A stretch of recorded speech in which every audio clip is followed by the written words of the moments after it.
Les gars, bonsoir, bonsoir. Désolé de l'apparence, hein, on sort du village. Voilà, monsieur derrière qui lit son Coran. Et je me suis dit que je ne peux pas quitter le Sénégal. Je suis rendue à la moitié de mon séjour ici sans vous parler de cet homme. Et si vous ne le connaissez pas, vous êtes dans le monde de l'agriculture, il y a un problème. Il est ce que j'appelle un incontournable et ce qu'il a fait et ce qu'il continue à faire, c'est formidable. On va accueillir Aboubacar. Je vais le laisser vous raconter son histoire. Très, très passionnante. À peine il a ouvert la bouche, j'étais déjà accroché à ses lèvres. Laissez-moi déposer la caméra. Bonsoir Aboubacar. Bonsoir. Merci beaucoup, beaucoup de nous recevoir. C'est moi, bienvenue. C'est un homme très important et très occupé. Donc pour l'avoir, c'était mais très proactif également. Est-ce que tu peux, s'il te plaît, te présenter à la communauté? Oui, merci Stéphanie. Donc, je réponds à Aboubacar Sidi Sanko. Je suis ingénieur informaticien, donc de formation, je suis développeur. Et voilà, donc je suis sénégalais, donc je suis originaire du sud d'ailleurs, en Casamance. Et voilà, je fais mes études supérieures à l'extrême nord, donc j'ai quitté l'extrême sud pour l'extrême nord, des raisons d'études. J'ai fait à l'Université Gaston Berger des études en mathématiques appliquées d'abord, avant de me spécialiser en informatique. Après les études supérieures à Saint-Louis, je me retrouve au centre-ouest, donc à Dakar, où je vis, donc où je travaille déjà. Je travaille dans une entreprise pendant 6 ans, et avant vraiment donc de décider de me lancer dans l'entrepreneuriat. Wow. Voilà, en gros, c'est ça. Donc tu n'es même pas de la diaspora. Je pensais que tu étais de la diaspora.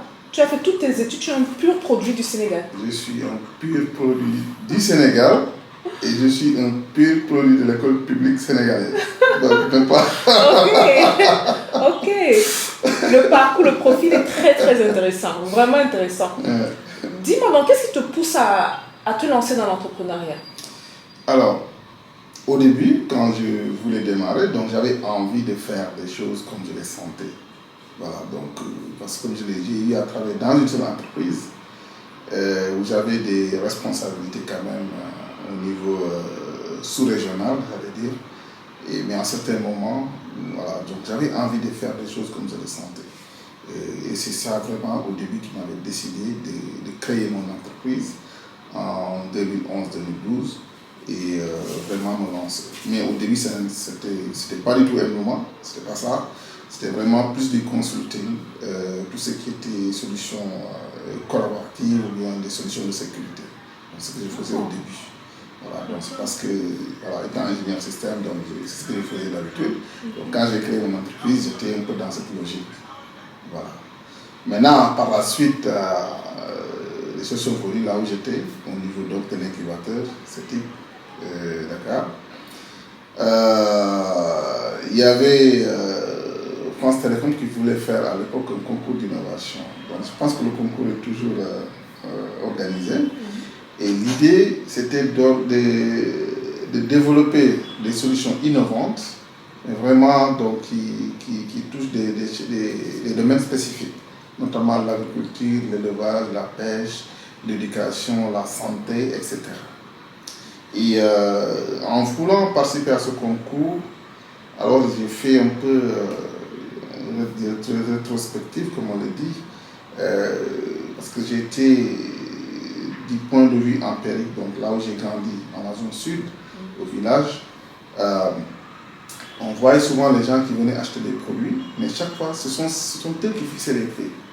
Donc, ils viennent pour acheter des produits de nos parents au village, mais c'est eux qui disent que bon, cette année, on va acheter le panier à temps, le kilogramme à temps, etc.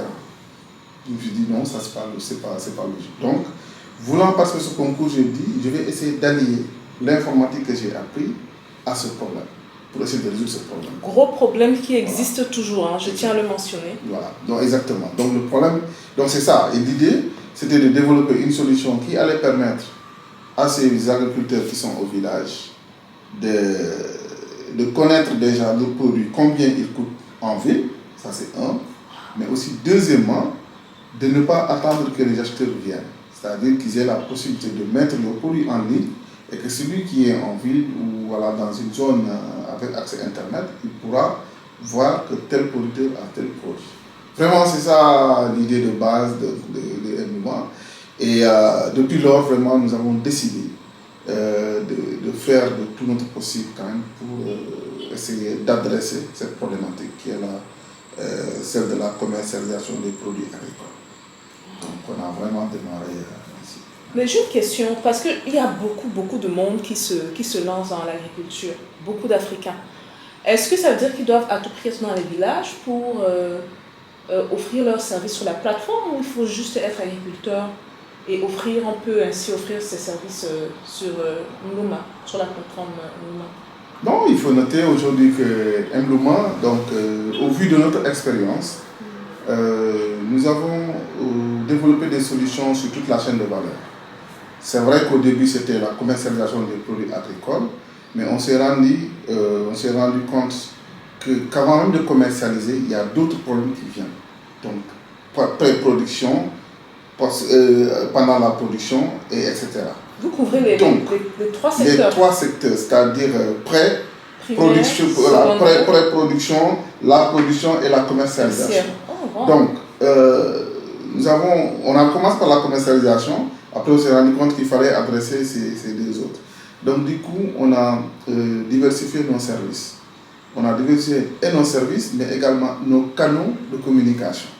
Parce qu'effectivement, nos parents qui sont au village, qui ne sont pas instruits, donc eux, ils ne savent pas lire ni écrire, mais ils savent écouter, ils savent parler. Au moins, même si ce n'est pas le français. Donc, ce qui fait que toutes nos solutions aujourd'hui ont des canaux comme la voix, nous avons le SMS, nous avons le web naturellement, et nous avons l'USSD.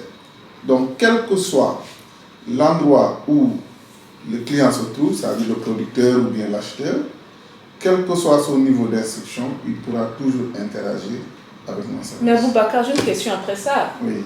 Vous êtes juste au Sénégal? Oui. Au Sénégal. C'est pas possible. On est juste au Sénégal pour le moment. Okay. Parce que bon, il fallait, c'est vrai que ça fait 10 ans, mais il fallait vraiment asseoir quelque chose de solide.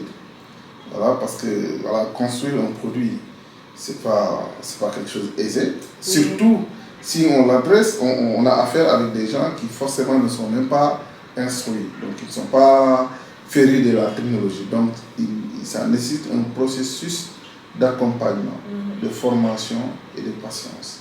Donc c'est un peu ça. Mais en fait, ce qui me touche surtout dans ce que tu dis, c'est que en fait, vous offrez une solution adaptée aux réalités sénégalaises.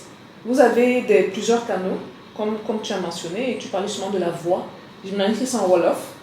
Et que, afin que justement nos aînés, nos parents ou nos grands-parents puissent comprendre ce qui se passe. Comme tu as dit, tout le monde ne lit pas, mais tout le monde peut entendre et comprendre. Et franchement, je trouve que c'est une solution géniale. Maintenant, il faut se penser aux autres pays. Ouais. Pour l'instant, c'est le Sénégal, mais c'est un problème qui existe dans la plupart des pays africains. Ça existe malheureusement. Non. Mais déjà, félicitations pour le Sénégal. C'est un très très bon début. Oui, je vais te laisser continuer. Non, mais vraiment, c'est là où tu as terminé, là où tu viens d'évoquer, là, c'est important. Parce qu'en réalité, le marché sénégalais, ce n'est pas un marché. Ce que nous voulons faire, c'est un marché de 17 millions d'habitants. C'est pas grand-chose. Donc, il y a notre intérêt d'essayer de nous ouvrir, d'essayer d'aller dans d'autres pays. D'autant plus que les problématiques que nous rencontrons ici au Sénégal, c'est les mêmes qu'on rencontre en Côte d'Ivoire, en Tanzanie, au Cameroun, ailleurs, en tout cas en Afrique subsaharienne, c'est les mêmes problématiques. Donc, forcément, nous allons vers ça, vers la mise à l'échelle, ça c'est pas un souci. Maintenant, ce que je voulais juste en fait un peu développer, c'est que comme je l'ai dit, nous adressons depuis sur une approche chaîne de valeur. On a une panoplie de services aujourd'hui. Ce qu'il faut comprendre aujourd'hui, évidemment, c'est pas que voilà, donc une plateforme, non. Donc c'est plusieurs services. Donc je peux rapidement citer quelques-uns. Donc à savoir un service que nous appelons Luma du savoir. Le Luma du savoir. Bon, pour ceux qui ne le savent pas, le Luma, en général, quand on dit Luma, donc c'est le marché hebdomadaire. l'endroit où les acteurs se rencontrent pour vendre ou acheter des produits agricoles ou des habits. Donc c'est ça, le Luuma, vous le tous là, Luuma, tout le monde le connaît. Maintenant, pourquoi Luuma du savoir? Donc c'est justement un endroit, une plateforme où les acteurs se rencontrent pour vraiment faire un échange. Pas de produits agricoles, mais de connaissances agricoles. Donc c'est vraiment une plateforme d'e-learning où des modules de cours sont scénarisés avec des experts en langue locale. Donc par exemple, je prends un exemple, par exemple, si on veut faire l'itinéraire technique de production du riz, donc il y a tout un scénario de cours qu'il faut faire, quelles sont les étapes qu'on doit faire pour faire une bonne culture des riz par exemple. Okay. Donc c'est des cours qui sont faits par des experts, bien scénarisés en langue locale comme je l'ai dit. Nous avons des modules en éducation financière parce que les acteurs qui sont dans l'agriculture, c'est super. Voilà, donc quand il doit avoir par exemple du crédit ou des choses comme ça, ils doivent être formés avant de leur donner des crédits, etc. Donc, nous avons des modules dans ce sens. Donc c'est vraiment des modules dans tout ce qui est bonne pratique agricole. Mais aussi, si on a souvent un partenaire qui veut développer des modules qui ne sont pas encore existants, donc on peut lui faire ça à la carte aussi. Donc voilà, ça, on a des outils pour ça. L'autre service, rapidement, c'est, on l'appelle Météo Mbaye. Bon, météo, voilà, météo, bon, normalement tout le monde sait, donc c'est Mbaye, c'est agriculture en Wolof.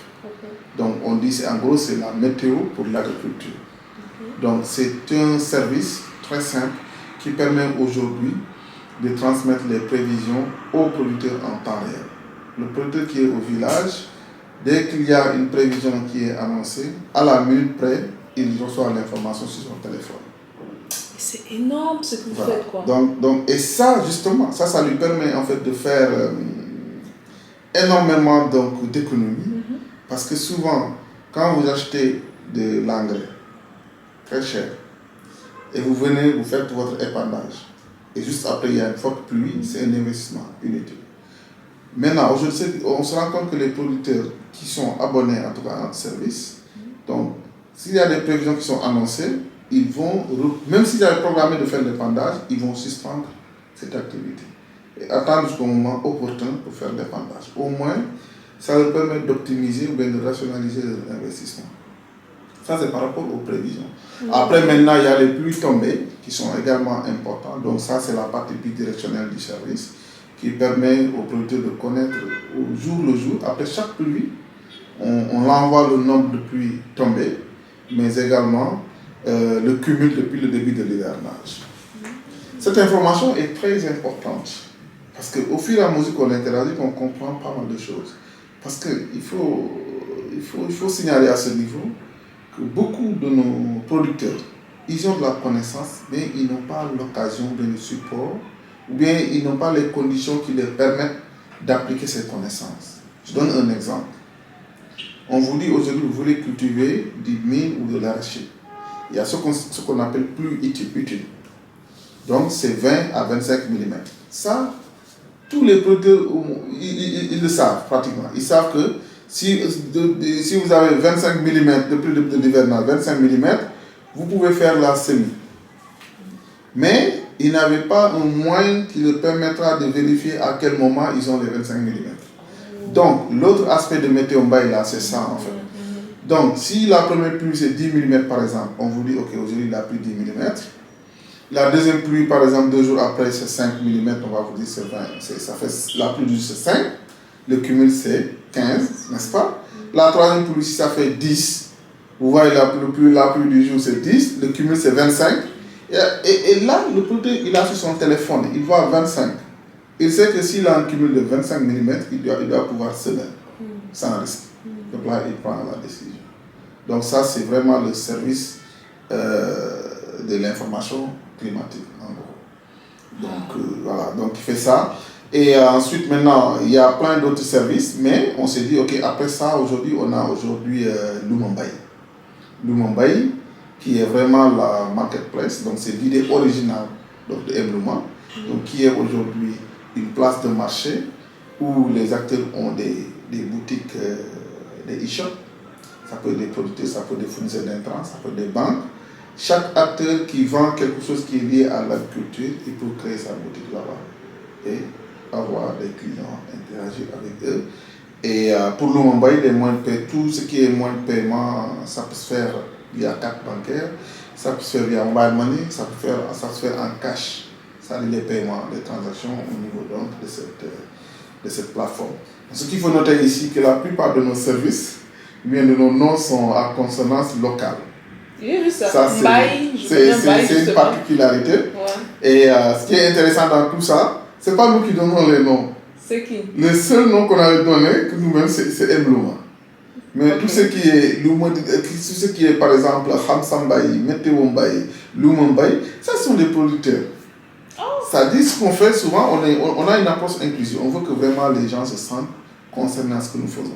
Nous essayons de leur expliquer le concept de ce que nous voulons faire. Parce qu'ils comprennent. Après, on nous demande maintenant ça. Comment vous voulez qu'on appelle ça? Et c'est eux qui choisissent. C'est eux qui choisissent. On fait un brainstorming. Après, on choisit. Non. Donc, en gros, c'est ça. Ça, c'est superbe. Ça, c'est superbe. À date, vous avez combien d'utilisateurs? Aujourd'hui, si on fait le cumul de l'ensemble de nos services, on a 127 000 producteurs. Wow. Oui, vraiment, qui sont enregistrés et actifs. Il y en a plusieurs, mais aujourd'hui qui sont actifs. Oui. C'est 100, voilà, donc c'est ça. Wow. Donc, si vous êtes dans le domaine de l'agriculture au Sénégal, si vous payez la plateforme, il y a également une application. Oui. C'est sur Android et iOS, sur les deux? Oui. Ok. Oui. Sur Android. Android, ok. Oui, ça c'est la partie, c'est pour le mobile surtout, l'application pour la commercialisation des produits. Okay. Donc ça c'est disponible sur Android. Okay. Voilà, mais l'autre, bon, c'est beaucoup plus USSD, SMS, vraiment. Oh, voilà. Parce qu'on avait démarré par des applications au début, mais en fait, là où nous évoluons, en fait, les gens n'ont pas forcément besoin d'avoir des applications. Voilà, c'est ça. Mais ça veut dire il faut avoir des choses qui règlent un problème spécifique. Mais Aboubakar, ça veut dire que si moi, par exemple, mon grand-père est intéressé à joindre la plateforme, il fait comment? Justement. Maintenant, ce qu'on fait, c'est justement ce là. Nous, on a une approche approche open. Okay. Donc, nous privilégions de travailler avec les organisations de producteurs. On ne vient pas comme ça. Voilà. C'est difficile de travailler avec des producteurs individuellement. Donc, nous ciblons des organisations de producteurs. Et sur chaque organisation de producteurs, nous identifions ce qu'on appelle un gestionnaire de base de données. Ces derniers, nous les formons à l'utilisation de la plateforme. Donc c'est lui qui va ajouter les producteurs, qui va faire les mises à jour, qui va envoyer des informations. On les capacite à utiliser nos services. Après c'est lui qui fait les That's smart. C'est très intelligent. C'est moins de travail. C'est moins de travail, il va être plus efficace parce qu'il y a la proximité en fait. La proximité un peu partout. Quoi. Donc on conseille aux agriculteurs de joindre ces organisations-là. S'ils veulent joindre, si mon grand-père par exemple veut joindre, disons s'il était sénégalais, s'il était ici, ce serait mieux s'il fait partie justement d'une association ou bien d'un groupe, d'une fédération d'agriculteurs. Oui, mais après, toutefois, il dit que ce n'est pas exclu aujourd'hui de quelqu'un qui vient comme ça tout seul, il peut se servir. Il peut créer ça. S'il est capable de créer sa propre boutique digitale, s'il est capable donc d'interagir, il n'y a pas de problème, il peut créer. Mais s'il ne peut pas, effectivement, il peut se joindre à une organisation. Sur place au niveau de son territoire. Alors, est-ce que c'est juste l'agriculture ou l'élevage également est compris? Bon, là, pour le moment, nous sommes beaucoup plus dans l'agriculture, avec l'agriculture par un petit A. Bien qu'aujourd'hui, sur la partie Lumambaï, la partie marketplace, nous avons quand même des produits halieutiques, de la pêche, ou bien même quelques produits de l'élevage. Mais ce n'est pas vraiment focus sur ça. Si la façon dont on a digitalisé l'agriculture, on ne l'a pas encore fait avec l'élevage ni avec la pêche. Mais s'il y a des produits de la pêche ou bien de l'élevage qui veulent être commercialisés, naturellement, ça peut se faire sur la plateforme. Bon, laisse-moi te poser une question un peu délicate. Et c'est qu'au Sénégal, ils sont politiquement corrects, là, mais bon. Durant l'implémentation du projet, parce que vous êtes rendu quand même à la 10e année, quelles ont été les difficultés que tu as traversé ou bien que ton équipe a traversé? Ouais, les difficultés, c'était... Il y en avait plusieurs, parce que, et si je vous dis, quand on a commencé, 3 ans après, c'est 0 francs. Oui. Vu qu'on a commencé Mlouma, 3 ans après, c'est 0 francs. Pas de revenus. 0. Mais vous avez continué. Bon, Pourquoi? on a continué. Pourquoi? Justement parce qu'on s'est dit, on s'est préparé pour ça. Quand on commençait l'aventure, on s'est fixé 5 ans. Je me suis dit, tant que je n'ai pas fait 5 ans, je ne vais pas faire autre chose. Après 5 ans, si ça ne marche pas vraiment, là, je vais aller faire autre chose. Donc, pendant ces 3 ans, c'était 0 francs. Bon, mais je disais que bon, il me reste encore 2 ans. Et fort heureusement, à l'entente de la 4e année, donc on a pu avoir ce partenariat avec Orange, donc parce qu'on a eu à remporter un concours et au Sénégal et en France, qui nous a permis d'intégrer les API d'Orange, qui voulaient vraiment les ouvrir aux startups africaines.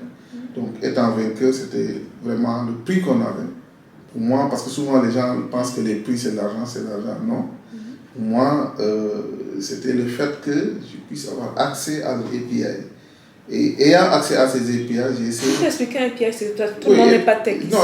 Non, c'est des interfaces. Hein. Donc, c'est des interfaces qu'ils ouvrent pour que nous, on vienne nous brancher là-bas. C'est comme une prise, quoi. On se branche là-bas pour faire notre travail. C'est un peu comme Amazon. Vraiment terre à terre, quoi. C'est un peu comme Amazon, il y a des API, d'autres logiciels, d'autres personnes qui viennent se brancher à Amazon. Et ça vous donne des accès justement à... Exact. Maintenant, nous, pourquoi j'évoque ça? Parce que quand on a lancé la version web en 2012, on était resté 3 ans. Non seulement c'est 0 revenu, mais on n'avait même pas 500 utilisateurs enregistrés dans la plateforme. Parce que le taux de pénétration, le web, c'était pas ça à l'époque. Donc on n'avait pas 300, moins de 500 utilisateurs, c'est rien du tout. Et on ne savait pas comment faire payer nos clients. Donc on se dit juste à la mise en relation, etc.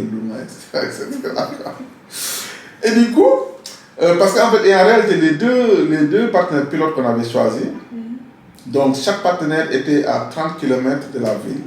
Donc s'ils voulaient faire des mises à jour ou bien voir ce qui est sur Internet, ils sont obligés de prendre la voiture, faire 30 km pour aller juste se connecter et voir, mais faire des mises à jour. C'était fastidieux. Et quand on a gagné le concours, donc là on a intégré du SSD. Donc l'USSD, pour faire simple, en fait c'est une technologie qui te permet d'interagir avec Internet sans Internet. Donc c'est les dièses, etc. dièses, quoi. Donc ce qu'on a fait, quand on a eu à ce concours, on a intégré un service qui permet aux producteurs qui étaient à 30 km de ne pas se déplacer, mais et même malgré qu'il n'a pas accès à Internet, mais il peut mettre ses produits en ligne. Donc il reste au village, sans Internet, il fait un parcours client, et à la fin son produit est au niveau du site de Mluma. Ça c'est un. Deuxièmement, il peut rester au village, pas besoin de se déplacer, mais il peut rester au village, consulter pour voir ce qui est sur le site de Mluma, quels sont les prix sur le marché, sans bouger. Ça c'est vraiment, c'était une contrainte qu'on a réglée, j'allais dire. Et à côté de ça aussi, on a intégré les API billing qui permettent de facturer. C'est-à-dire une personne qui utilise le service et il paye à partir de son crédit téléphonique. Ça, on l'a fait en ce moment. Ce qui nous a permis de régler 2 choses, c'est-à-dire de toucher beaucoup plus de personnes, mais au moins d'avoir notre première franc symbolique. Ça, c'est en 2015-2016. Là, vraiment, il y a quelqu'un qui a utilisé le service et qui a accepté de payer. Donc, ouais. Félicitations. Donc, c'est un peu ça. Et après, bon, on a commencé à diversifier et tout. Donc, ça, c'est des contraintes. L'autre grande contrainte aujourd'hui, donc, parce que c'est de ça qu'il s'agit, des contraintes, c'est vraiment tout ce qui est storage, logistique. Parce qu'avec Lumumbaï Lab, notre place de marché, on se rend compte des fois, on a des clients, des fournisseurs qui sont à des centaines de kilomètres d'ici, ils mettent leurs produits, par exemple un sac de riz, le tchèboalo, comme on appelle ça ici, le riz local, donc qui est à 200 km de Dakar. Quelqu'un commande, et après si on fait le ratio pour le faire venir de là-bas jusqu'ici, c'est plus même que le sac. Donc du coup, ça il faut vraiment régler ce problème, ça c'est une contrainte, et on pense que pour le régler, il faut peut-être avoir des storages, des dépôts, on ne peut pas trop loin, en tout cas des grandes agglomérations. Voilà, donc ça, on est en train de voir le contourner. Parce qu'il faut noter aujourd'hui, dans cette place de marché de Mumbai, en fait, ce n'est pas nos produits, c'est les produits des gens. Chacun a son produit, c'est lui qui les gère, il les met, il les garde, tout ça. Donc nous, on lui donne un espace où il les met en ligne. Donc si une personne commande, pour la livraison, en tout cas si c'est sur le last mile delivery, nous travaillons avec un partenaire, une start-up, Yomonte Express, donc qui lui va gérer la livraison. Donc le propriétaire, il prépare son produit, dès que la commande est effectuée, notre partenaire vient prendre le produit et il le livre au client. Bon, une petite suggestion, hein, parce que j'ai eu à interviewer des jeunes Camerounais qui font dans des plateformes où ils connectent des gens. Ceux qui se rappellent l'interview avec Churchill et son cofondateur. Pour régler le problème de distance, eux, ils utilisent la géolocalisation. Tu as dit que tu es codeur, non? Si.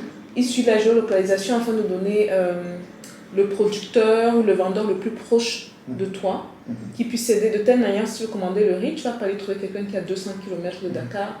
Tu vas essayer de voir la personne qui est autour. Bon, juste, je vais lancer ça comme ça. Si, effectivement. Non, effectivement, c'est ça. Mais c'est que le problème, bon, en fait, ici, on parle de Kéboualo, souvent, c'est spécifique à une zone, quoi. C'est souvent dans cette zone, en fait, au niveau de la vallée. Okay. La plupart, en tout cas, des femmes productrices sont basées dans cette zone.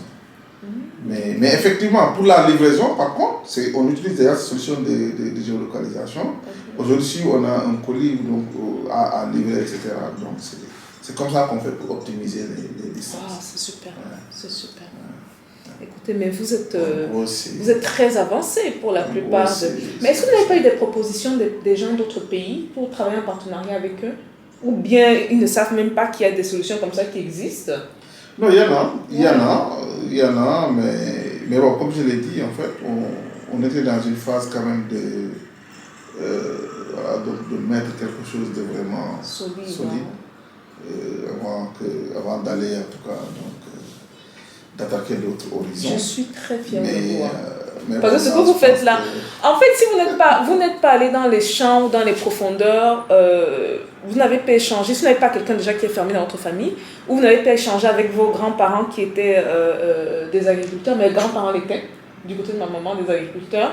Donc cette difficulté-là, souvent ils en parlaient. Mais moi, à travers mes voyages, j'ai vu ça également.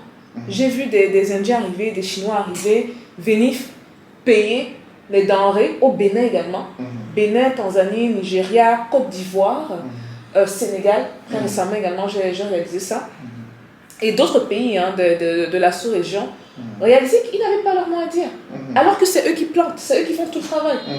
Mais maintenant, ils n'ont pas de moyens d'acheminer les denrées du village à la ville. Donc, du coup, quand quelqu'un vient proposer de payer leur truc, ils ont tendance à suivre. C'est ça. Ce qui est très dommage. C'est vraiment dommage. Hein. C'est vraiment dommage. Des fois, il y a ça, il y a le problème de l'accès, des problèmes d'accès. Moi, je donne un exemple. J'aime souvent donner cet exemple de banane. Aujourd'hui, si vous prenez la banane, à Goulougou, dans le Tamba, où la banane est principalement produite au Sénégal, on cède le kilo à 200 francs. Dans la zone de Tamba. À 200 francs. Mais aujourd'hui, sur Tessier, si vous voulez acheter une banane, la banane de kilogramme, vous l'achetez à 800 ou 1000 francs. Il y a certains qui le vendent à 1000 francs. Regardez ce gap. Où sont partis ces 800 francs? Celui qui a produit, il n'a que 200 francs. Et dans les 200, il y a le coût de production. Donc si vous regardez bien, peut-être il a 100 francs de marge, de bénéfice peut-être, dans le meilleur des cas. Et maintenant, regardez, le Tamba ici, il y a 800 francs. Où sont partis ces 800 francs? Wow. C'est des choses comme ça. Voilà, à la limite, des fois, c'est écœurant. Mais nous, personnellement, ça fait partie des choses qui nous ont maintenus, surtout pendant que ça ne marchait pas. Parce qu'on se disait quand même, il y a des gens qui étaient là. Donc nous, on doit essayer de faire quelque chose pour ces gens-là. On doit essayer de créer de la transparence sur les prix du marché. même si, voilà, donc ça va être à une échelle Aboubacar, réduite. C'est permets-moi vraiment ce qu'il faut. de jouer ma camerounaise, parce que les Sénégalais sont souvent très sérieux. Pourquoi est-ce que vous avez vu ça et vous avez dit, bon, quelqu'un d'autre va s'occuper de ça, l'État va s'occuper de ça, ce sont les réalités. Pourquoi est-ce que vous avez décidé, vous, d'être des acteurs du changement et d'implémenter Mlouma? Oui, non, non, c'est ce que je dis. En fait, il y a beaucoup de... C'est énormément de choses. Hein. Donc, il y a la passion, donc, mais il y a le vécu. Il y a le vécu, en fait. C'est-à-dire, moi, moi, je suis ici du milieu rural, je connais. Mes parents, c'est des agriculteurs. Donc, c'est des choses que j'ai vécues. Il y a des difficultés empiriques. Donc, j'ai vu ça comme ça. Donc, une fois, j'ai fait que, bon, j'ai fait des études, j'ai atteint un certain niveau. Donc, il faut faire un peu de giving back à la limite. Donc, se concentrer sur ça, développer des solutions pour aider, au-delà de mes parents, mais aider les agriculteurs du monde. En tout cas, les gens, surtout les petits producteurs. Ouais. Et ça fait, c'est l'ADN, c'est dans l'ADN de Mlouma. Ouais. À Mlouma, c'est vrai, nous sommes une entreprise privée. On a besoin de faire des profits, mais pour nous, tout le monde doit gagner sur toute la chaîne de valeur. Même si vous regardez notre modèle économique, chacun y gagne. Nous, Mlouma, il a quelque chose. L'organisation de producteurs a quelque chose. Celui qui fait fonctionner l'organisation de producteurs, il gagne quelque chose. Donc c'est comme ça que nous faisons. Comme ça, on va grandir, on va évoluer ensemble. Donc c'est vraiment ça. L'autre chose, c'est la passion. Parce que vous savez, aujourd'hui, on vous donne... Vous voulez une chose, on a du mal à vous donner ça en termes de statistiques. Mais pas de données fiables, voilà, pour prendre les meilleures décisions. Donc ça fait partie aujourd'hui de ce que nous sommes en train de bâtir. C'est vrai, ça va prendre du temps, mais à un certain moment, ça va devenir de l'or. Mais Aboubacar, tu mentionnes un truc important, hein? Les statistiques là. Bon, ceux qui vont comprendre, mais c'est très important. Bien sûr. Ne serait-ce même pour les business autour de ça, c'est super important. Est-ce que c'est quelque chose sur lequel vous travaillez, à part pour l'instant, afin de... Parce que moi, personnellement, j'ai une microfinance en Tanzanie, et on finançait justement les petits entrepreneurs, et très souvent, on manquait de statistiques, il y avait des agriculteurs. Exactement. Yeah. Donc, on manquait de statistiques, et on partait beaucoup par tâtonnement, et avec des réunions et des ceci, alors qu'avec des stats, ça aurait été plus facile pour nous de les aider plus rapidement et plus efficacement. Okay. Ça fait partie globalement, parce qu'aujourd'hui, si je dois définir Mlouma, c'est quoi? C'est une agritech. Nous sommes spécialisés dans la digitalisation de l'agriculture. Et dans la digitalisation de l'agriculture, il y a tout ça là-bas. Donc aujourd'hui, j'ai cité quelques services, je n'ai pas cité tout, mais aujourd'hui, on a une solution qu'on appelle ACAT. Okay. ACAT, donc, qui permet d'analyser et dans le but de donner un crédit. Donc, on l'a développé avec l'Institut de microfinance. Donc, et l'idée, mais on a travaillé sur la filière riz. Ce qu'on fait, c'est très simple avec cette application, ce logiciel. Donc, le producteur, il vient qui veut avoir un crédit pour faire sa culture. Le logiciel demande qu'est-ce que vous voulez faire. Vous voulez cultiver du riz, dans quelle zone, culture irriguée ou pas. Les semences là, c'est des semences certifiées ou bien paysannes. Il fait des réponses, hein, il donne des réponses. Ou est-ce que vous avez d'autres sources de revenus? Il y a une panoplie de questions. Et selon les réponses que le monsieur donne, bien la personne, à la fin, il y a l'algorithme tourne et après il donne un score. Pour dire, ok, lui là, ce qu'il fait et ces informations qu'il a données, son projet ne peut pas être rentable, n'est pas rentable du tout. Ou bien il est rentable à 5%, on peut même donner des pourcentages. Et à partir de là, ça minimise la structure de microfinance, en tout cas les risques, pour donner du crédit. Parce qu'il y a l'historique, on connaît justement l'historique de ces clients, et que là, les risques seront un peu jugulés, plus ou moins. Donc on a une application carrément sur ça, pour le riz. Et ça va être différent pour l'arachide, etc. Parce qu'aujourd'hui, un producteur qui vient faire du crédit, selon la spéculation qu'il veut faire, le montant ou bien la façon même de lui prêter l'argent diffère. C'est différent. Voilà, donc c'est différent. Donc tout ça, c'est des choses que nous faisons donc, sur les données qui sont vraiment très, très, très importantes. Malheureusement, vous êtes venu un peu, l'équipe est partie, mais vraiment ici même, on a des data scientists, des gens vraiment, c'est des informaticiens, mais carrément orientés données. Ouais. Parce qu'on sait que voilà, donc, il y a des aspects très, très, très importants. Voilà. Excessivement, surtout dans la prise de décision. Hein. Ouais. Bon, Aboubacar, je peux continuer l'interview forever, c'est un sujet qui me passionne, surtout quand on entend tech et résolution des problèmes. On est arrivé tard, hein. Donc merci, tu sais que c'est fait très tard. Merci de nous avoir attendus. Les gars, il est 20h, ouais, pas comme ça. Il nous a attendus, on sort du village. Pour tous ceux qui sont intéressés à en apprendre plus, le nom du site, ils peuvent aller où pour... Non, le nom du site c'est mluma.com. .com, ok. Ceux qui sont intéressés à avoir plus d'informations, peut-être à avoir du partenariat, ou ceux qui sont intéressés à aller sur la plateforme, créer leur propre e-boutique, ceux qui sont intéressés à, je sais pas, à l'agriculture, ils cherchent des semences, ils font comment également pour entrer en contact avec qui? C'est toujours Mluma? C'est toujours, au niveau du portail, une fois, parce que bon, c'est comme ça qu'on a organisé les choses, parce qu'on sait que c'est pas... il faut organiser. Donc aujourd'hui, la porte d'entrée principale, c'est le site, c'est le portail mdoma.com. À partir de là, selon les services que vous voulez, vous pouvez contacter spécifiquement. Si c'est la place de marché, le Lumala, pour vendre, etc., il y a des informations. Si c'est l'information climatique, il y en a. Si c'est l'humour du savoir aussi, il y en a. Selon le service spécifique, tout est automatisé. Ça, c'est la parole d'un ingénieur informaticien qui vous parle. En tout cas, merci pour tout. Hein. Merci pour tout. Je sais qu'on va garder le contact. Bien sûr. Ça, c'est sûr. C'est un homme très occupé, très affairé, si je peux dire ça. Donc, merci encore. Très illégal. D'ailleurs, on s'apprête à...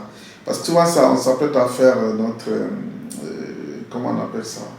Notre campagne. On ne reste pas ici. Donc, c'est pourquoi je dis que j'étais un peu... Parce que dès la semaine prochaine, on va sillonner tout le pays. Donc, c'est des équipes. Ça, on est chanceux. On ne reste pas... Parce que ce qui est sûr, on dit qu'on ne peut pas rester entre 4 minutes pour développer des solutions pour les agriculteurs. C'est pourquoi nous, on privilège beaucoup le terrain. Donc, à partir de la semaine prochaine, c'est le terrain. C'est le foot, c'est la Casamance, c'est le Saloum, partout. À la rencontre des producteurs, on va les former, on va installer tout ce qui est équipement, parce que l'hivernage a déjà commencé. Donc, nous aussi, on commence notre campagne hivernage. Mais très, très, vous n'avez pas besoin de chance. Hein, donc, je dirais que Dieu vous poursuive, continue à vous aider, c'est très, très important. Et donc, c'est ça, quoi.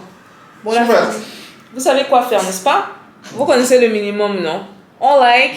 On partage, super important, partager, que les gens sachent qu'il y a des solutions comme ça qui existent, qu'on arrête de se plaindre sur des plateaux juste pour se plaindre et bavarder, qu'on s'inspire de l'histoire quant aux Sénégalais, parce que depuis que je suis arrivée au Sénégal, il y a beaucoup de Sénégalais qui suivent les vidéos.